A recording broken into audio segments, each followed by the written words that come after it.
Shalom bro dan sis semuanya yang terkasih dalam Tuhan. Salam sehat dan salam sukacita. Berjumpa kembali bersama saya Vivi dalam renungan harian pembawa sukacita CFM Paroki Santo Stefanus Cilacap. Renungan pada hari ini diambil dari Injil Lukas bab 8 ayat 16 sampai 18 dalam perikop perumpamaan tentang pelita. Dan permenungan pada hari ini saya beri tema kita diutus menjadi terang. Ayat yang berkesan buat saya ada pada ayat 16. Tidak ada orang yang menyalakan pelita lalu menutupinya dengan tempayan atau menempatkannya di bawah tempat tidur. Tapi ia menempatkannya di atas kaki Dian, supaya semua orang yang masuk ke dalam rumah melihat cahayanya. Bro dan sis, hari ini Yesus mengingatkan kepada kita semua bahwa orang yang menyalakan pelita akan menempatkannya di atas kaki Dian, supaya semua orang yang masuk ke rumah tersebut dapat melihat cahayanya. Dan pelita yang menyala itu akan bermanfaat bagi orang-orang yang berada di dalam rumah itu. Dalam Injil Matius bab 5 ayat 14, Yesus juga mengatakan, "Kamu adalah terang dunia," yang artinya kita yang telah dibaptis dan menjadi anak-anak Allah, hendaklah keberadaan kita seperti pelita yang bisa bermakna dan berguna untuk menjadi terang bagi sekitar kita. Kehadiran kita sebagai murid-murid Yesus menerangi dunia sekitar, sehingga orang-orang dapat melihat dalam terang dan tidak mencelakakan.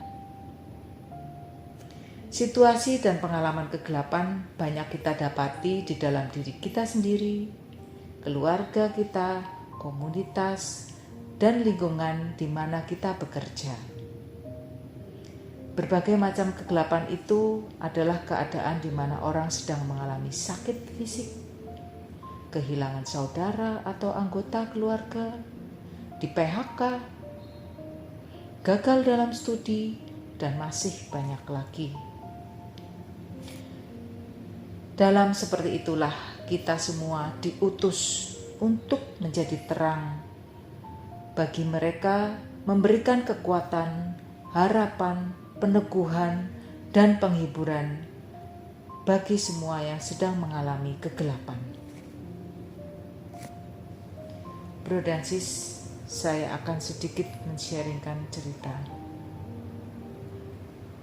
Pada suatu saat, karyawan toko saya yang sudah cukup lama bekerja dengan saya tiba-tiba menelepon sambil menangis sejadi-jadinya.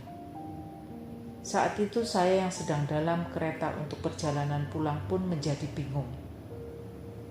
Saat itu karyawan saya menangis sambil menceritakan kejadian yang terjadi antara dia dan suaminya. Saat itu saya sempat bingung apa yang harus saya katakan dan tidak tahu harus berbuat apa untuk menenangkannya. Akhirnya pelan saya ajak karyawan tersebut untuk berdoa dan beristighfar karena dia beragama Muslim. Sesaat setelah saya berdoa dan dia pun beristighfar, karyawan saya tersebut pelan mulai tenang. Kemudian sekitar kurang lebih 1 jam kami mengobrol. Dia menceritakan hal yang sedang terjadi saat itu. Saya biarkan dia menumpahkan semua kemarahan, kesedihan, dan kejengkelannya. Kemudian setelah panjang dia bercerita, saya hanya mencoba memberikan penghiburan dan kekuatan. Dan saya pun menanyakan, apa yang bisa saya bantu? Apakah membutuhkan tempat tinggal sementara atau apa yang dia perlukan? Singkat cerita, selama kurang lebih 2 minggu, saya berusaha membantu karyawan saya tersebut dengan masukan-masukan, memberikan kekuatan, dan mengingatkan agar semakin lebih tekun lagi sembahyang. Dan puji Tuhan, sekitar 1 bulan permasalahan besar tersebut bisa terselesaikan dengan baik. Karyawan saya mengatakan merasa lega dan sangat mendapatkan kekuatan dan kedamaian. Ia sampai menganggap saya seperti ibunya sendiri yang bisa menjadi penolong dan kekuatan baginya. Dan sampai saat ini pun hubungan komunikasi kami masih terjalin dengan sangat baik. Bro dan sis, itu sedikit sharing singkat saya. Dan untuk bahan refleksi bagi kita semua, sudahkah kita menjadi pelita yang menerangi sekeliling kita? Marilah kita berdoa dalam nama Bapa dan Putra dan Roh Kudus. Amin. Allah Bapa yang Maha Baik, mampukanlah kami agar bisa melaksanakan perintah-Mu untuk menjadi terang bagi sesama kami, sehingga semakin banyak orang bisa merasakan kasih-Mu lewat diri kami.